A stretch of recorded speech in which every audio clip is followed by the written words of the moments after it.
आपल्याला 2चा टप्पा पूर्ण करायचा आहे. आता ससा कोणत्या घरात आहे सांग बरं? 2च्या. मग आता ससा 2च्या टप्प्याने कसा उड्या मारत 10 पर्यंत येईल ते तुला दाखवायचं आहे. 2च्या टप्प्यानं तो पहिल्यांदा कुठं येईल? तू टिपके लावलेली दिसत नाही, रेष ओढ. हा, सरळ रेष ओढ तशी आडवी. हा म्हणजे वक्र. हा आता दिसतंय. हा, पहिल्यांदा कुठं उडी मारली त्यानं? 4. आता परत कुठं उडी मारेल?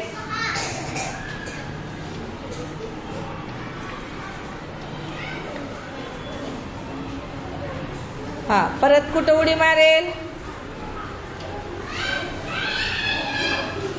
हा, परत कुठं मारेल?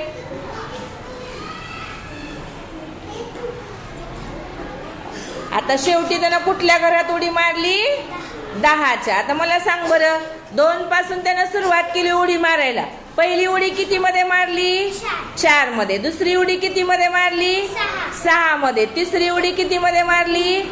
कुठे दाखव तिसरी उडी? 8. आणि चौथी उडी कुठे मारली?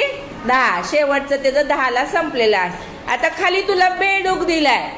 आता तो बेडूक कुठल्या घरात आहे?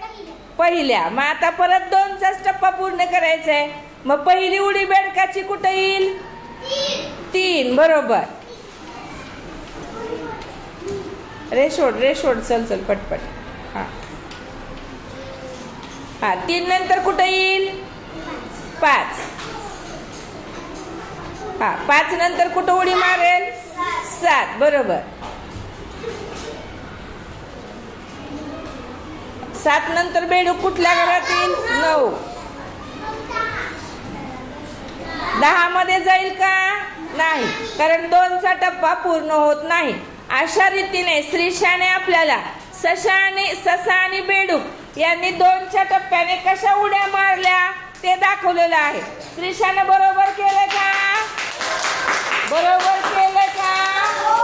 तर श्रीशाचं अभिनंदन. छान केलेलं आहे.